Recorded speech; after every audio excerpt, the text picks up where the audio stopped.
Let's get this party rolling. So I'm glad you all heard that this talk was not canceled. But I do have to explain why I'm here and why Susie is not here. Susie Lewis is the goddess at the Richard Dawkins Foundation store, and she is one of the most wonderful, enthusiastic, fantastic, helpful, sweet people you are ever going to meet in your life.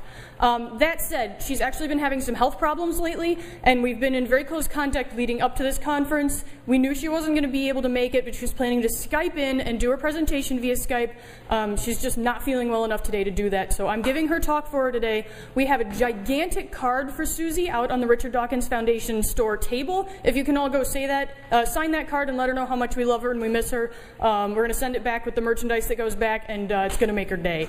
So if you guys can do that, that would be wonderful. That said, what we're going to talk about is how to do a fundraiser with Richard Dawkins. Or at least with Richard Dawkins merchandise. That's what this is all about. We talked about why I'm standing here, but this is Susie. She's fantastic. This projector bulb sucks. She is sick. She still wants to help us, so we're going to make this all help. Fundraisers are fantastic. You get a lot of fun swag. You get to make some money for your group, which is always nice. You get to bond with your members. It's always a good experience. You can be seen on campus. Actually, selling stuff on a table in your student union at a big event or out on your quad is a really good way to raise some visibility. And then when you have everybody running around on your campus with Scarlet A pins, they're also advertising for your group. So it's a double whammy there. See, right there. I would also like to point out that I've had approximately 2 hours to put this together, and I don't know if you guys were the same place I was for the last 2 hours, but most of it was watching other talks, so this is one of those fantastic last-minute talks, so bear with me. And then you get to have fun. I've done a lot of tabling, I've done a lot of work selling Richard Dawkins merchandise at events lately, most recently at TAM, which was a lot of people to sell merchandise to, and it was a great time. It's really a fun experience, so you'll get a kick out of doing this. So, why use the Richard Dawkins Foundation store? Well, there's their website in very dark projector bulb language. Because Susie is awesome, and she is willing to work with you, and she will make this process really, really easy and painless for you. You're going to get your merchandise at discounted prices. You don't need any upfront payments. This is a really big deal. How many student groups have $300 laying around that they aren't doing anything with right now? Okay, I have three groups who think that they can do that. All from selling Dawkins merchandise to begin with. Okay, see, so that doesn't count. So the really, really cool thing is that you don't need that upfront capital. You can go in with nothing and say, we're trying to make money, because like if you already have money, why are you trying to make money? And then you can pay the cost of the goods sold and for the shipping after you sell the merchandise. That's a really, really good deal for student groups. You can unsold merchandise, you can send back, and you don't have to pay for it. This means you're not stuck with 50 extra small t-shirts and no idea of what to do with them. And because you get great merchandise that sells. How many people in this room have a Scarlet A pin? Yeah, look at that. There's a whole bunch of you. So obviously these things are selling. They're popular. They're little. They're not very expensive. They're great campus merchandise. And then they've got fantastic t-shirts, bumper stickers, frisbees. We just launched a line of baby onesies. So if you have, a sister or a cousin or someone in your family who's had a baby and you need to tell them how perfect their baby is, it's perfect. And it sells. As I've said, I've done a lot of selling at conferences recently, and this stuff goes. So when do you want to sell merchandise? At your regular meetings. I don't know how many of you pass a hat or a collection box or a donation box or a cash jar around at your meetings, but if you have something like that, it's really, really easy just to have your treasurer have a stash of Scarlet A pins in the cash box for $5 each. So even at your regular meetings and regular events, this is something you can have ongoing. If it's okay with your school, you can sell stuff at your activity fairs. Great way to get new students enthusiastic, get buy-in for your group, and get your group advertised on campus. Anytime you're tabling on campus, out on the quad, high traffic areas, through your group's website. This takes a little bit of technological know-how, but it's not all that hard, I promise. At big speaker events, this is a great one. If you're bringing in Jamila Bay, if you're bringing in Richard Dawkins, it doesn't matter who you're bringing in. If you're going to get a big audience, have a table there to sell stuff, because people will buy it. And when your group hosts Richard Dawkins. Our event specialist is actually next door filming right now, but we're doing some Richard Dawkins tours, and we can help coordinate those. So when your group does bring Richard, you can sell this merchandise, and people will buy a lot of it. So here's how it works. I'm going to walk you through this process. I will answer questions to the best of my ability. Understand that I am not actually running the store. I've just helped out with it a lot, and so we may have to send some questions to Susie and get her to email them back when she's feeling a little bit better. But step one is to contact Susie. There's her email address, store@richarddawkins.net. Please note that Susie@richarddawkins.net won't work. It's just store. You want to start contacting her 4 to 6 weeks before your event so that you can get your discount code, which will help you get your merchandise. And also, she'll help you put together your order and help you with a lot of other logistics. You need to decide what you want. So what you want to sell, therefore what you need to order.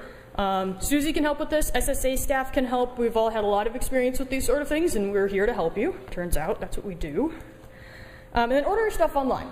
You don't need to pay anything up front. That's why you're going to have this discount code that Susie sends you. You can just order straight through the store. They can set it up so that your discount code works and they know you're coming. Bear in mind, though, that as you're selling things, you'll need to hold into the cash because you're going to need to pay afterwards for the cost of the goods you sold and for the shipping. You'll need to pay for the shipping to you and back. But all of this you'll pay after the actual fundraiser event so that you have the money to pay it with. Here's something I don't have the full information on, but I'm going to let you know of. All the merchandise is discounted for student groups to sell. I do not know exactly what rate it's discounted at. I wish I could tell you. Do you know? It's 50%. 50%. Look at Conrad. He knows this stuff. Look, we'll tag team through this talk. It'll work out. Part 2 of how it works. It didn't all fit on one slide. Your order is going to come with an inventory sheet. It'll say this is exactly how much that they sent you. So if you open that box and it's different, you need to call Susie right away and let her know. And you'll work it out. And then you'll need to keep track of inventory through the entire process. Sell your stuff. And then when you're done, complete a closing inventory so that you have a list of what you have left, basically.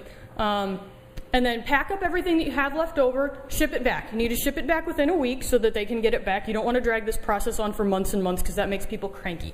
And then Susie's going to work with your group to determine the shipping rates and the cost of the goods that you sold, and you can send it through PayPal, you can send a check. I recommend not sending cash through the mail. It's been not recommended for a really long time, so don't do that. And then you guys get to keep the rest of everything that's sold. So it's a great way to make a giant sack of profits for your group. I mentioned this a little bit before. Be good human beings. Obviously, this is a system that depends on us being decent people and not abusing the system. So make sure you follow up and follow through. If you need to send back the merchandise within a week, send it back within a week. Because if you don't, then you're going to screw it up for other groups. Stay in communication so that everybody knows what's going on, and don't do anything to mess it up. If you need to send, $200 to pay for the goods that you sold and your shipping, please do so. Because if you're jerks, then other groups aren't going to be able to take advantage of this service in the future. I'm going to back up one step. I know you guys aren't bad people. That's not what I'm trying to say. I know you're college students and that sometimes you get disorganized and you drop things. So that's more of what I'm getting at, is just make sure you do follow up and that you don't drop the ball on this. Tips for selling and tabling: be organized. Make sure you know what's going on and you have it in a system that works for you.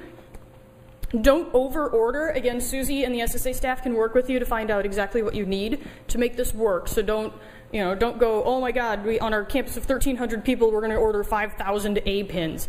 We'll work with you to find out a good idea of what you're actually going to sell on site. Skirt your table. This is what we are notedly not doing upstairs right now, but you can get these plastic table skirts or fabric, but plastic is cheaper. That clips onto the edge of your table and covers the front and the sides of it.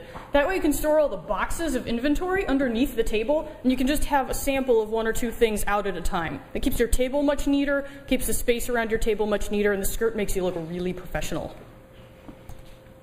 Have signs for the name of your group so that they know so someone at your table knows who they're supporting when they make these purchases.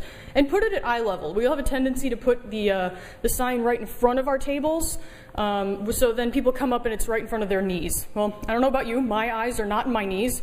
And being an average height human being, when I'm not wearing heels, eye height is right about here. So, get your signs up, put them on the wall behind you, get an easel and put it on that, something along there. You're creative, you'll figure it out. Have at least 2 people at the table, and that way you can have one person doing transactions while you have another person getting merchandise out. Makes you a lot more organized, a lot more effective. smile, be nice, and say thank you. Hey, they just purchased something and effectively made a donation to your group. Thanks, we really appreciate that. Tips for handling money. Obviously, this is a little more sensitive. Have your prices posted. Either have a price list or like price tags or cards for each item out so that people know what it costs. Otherwise, you will waste a ton of time telling people how much things cost, and quite frankly, people will ask you anyway, but at least then you can point to a sign. Use Square. Square, I don't have one with me right now. Square is this fantastic little app that works with any smartphone, so your iPhones, your Androids, your Blackberries, your iPads. It works pretty much like PayPal, but lets you swipe credit cards on the spot. So anytime it's awesome, it's amazing. They do take a little bit of a cut, the same way PayPal does, but because you can use it remotely, it's designed to use remotely, it means that you can sell stuff anywhere. Okay, maybe not like Alaska, but anywhere that has cell phone service, we'll say that. So squareup.com is that website. Getting an account is free. I have a couple student groups who have set up Square accounts for their groups already, and it works really, really well. Get change up front. Someone is going to have to cough up $20 or $30 so that you can have a stack of 1s and 5s. They'll get it back when you're done, so that when someone comes up and wants to buy a $1 item with a $20 bill, you can give them change. Have a cash box. You'll notice the SSA has this nice, clunky, horrible cash box upstairs, but it's a really convenient place to keep cash and keep it organized so that you know what's going on. Then you have one unambiguous cash handler, whose job it is to hold on to that cash box like their life depends on it. Because if you have 15 people who are all handling money, it's going to get lost, it's going to be disorganized, and you're not going to know what's going on.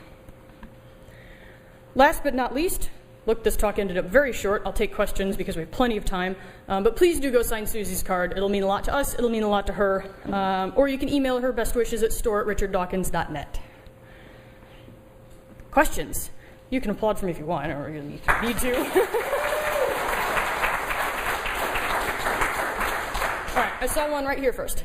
To use Square with a checking account for your group, what's the best way to set up a checking account for a small on-campus group? That is a great question. It's very easy to set up a checking account for your group, but it depends a little bit on your school's policies. Check with your school first. They will probably either have a way for you to set up a checking account through the school, or they can usually refer you to where most student groups get their bank accounts. Sometimes it can get a little more complicated. If you do that and you still have trouble, email me and we'll walk you through it from there. Okay, thanks. Yep. Daniel, I saw you next. Are the prices of merchandise set already? That's a good question. And no, they're not. You can sell them for however much or little you'd like, which interestingly means that you can take advantage of this program to buy Scarlet A pins to use as perks for membership for your group. How cool is that? Yeah. Black shirt right here. What Square is. Sure. Ashley, do you have a Square reader with you? Okay. Square. Oh, maybe I have one. I do have one. Okay. Square Up is a program like PayPal. So you have an account and you use it to take money into your group. But instead of having to go to the PayPal website and be connected to the internet and type things in, you plug this little white thing into your phone and you can swipe credit cards with it.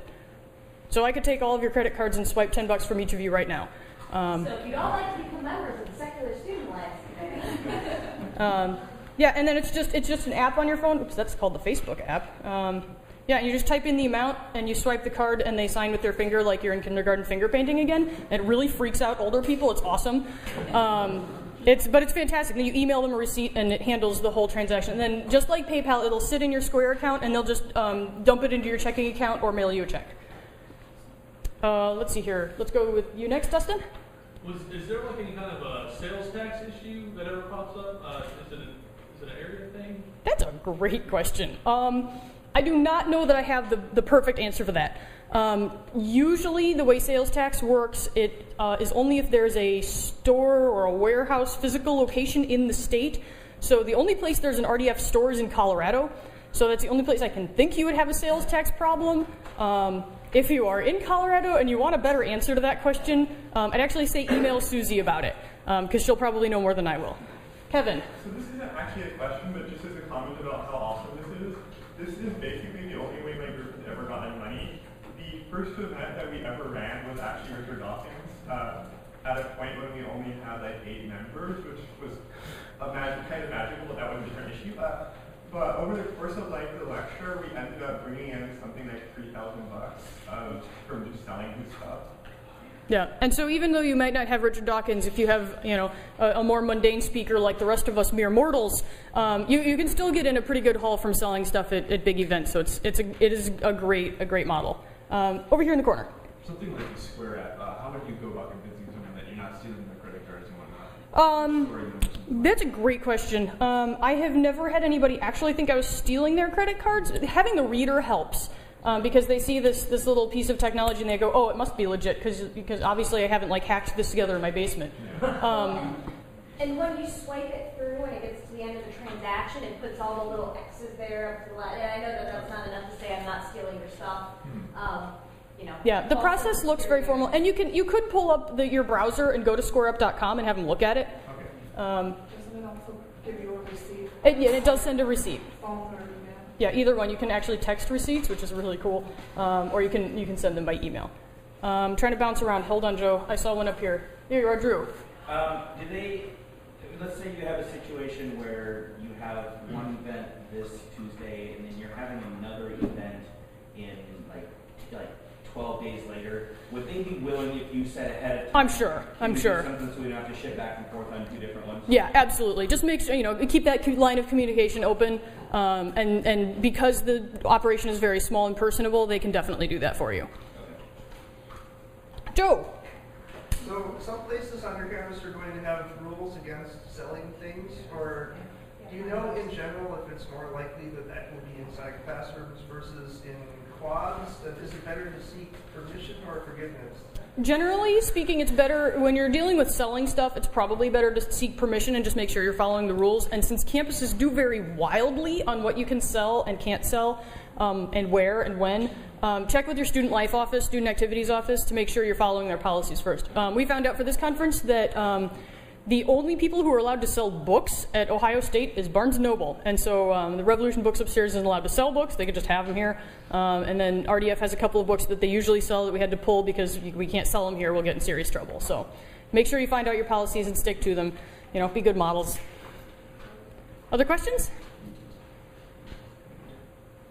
I've answered all of the questions ever. Oh, you have another question, Joe. What about if you sell it through your website and it's probably okay? Yeah, that's probably okay. I mean, again, check with your school's policies, but I can't imagine that would be a problem. Do you have more questions? I don't think Facebook has a selling system, and it's probably against their things, and they delete your account without telling you. Kevin. So one other just really general comment. So when we did this, and everybody sold books at, just to avoid the problem of dealing with too much change, we ended up rounding everything up to $20 instead of $18.85 or whatever. And we've never had anyone complain about it, and it just makes life way easier. So I would suggest that. Yeah, even numbers. Don't deal with coins at all. Coins are stupid. Make everything even dollar amounts, and the most you can, if you can round things to $5 each, that's the way to do it. We actually solved one of those problems at the RDF store. We have those big vinyl, clear vinyl A stickers that are not worth $1 each, and so they're 2 or 3 for $1, depending on where we are. And that solves that problem, because nobody's like, oh, I don't want 2 stickers. I mean, everybody's like, hey, I get 2, awesome. So there's that. Other questions, comments, gripes, or complaints? I will release you unto the world to go find beverages and bathrooms. Thank you very much.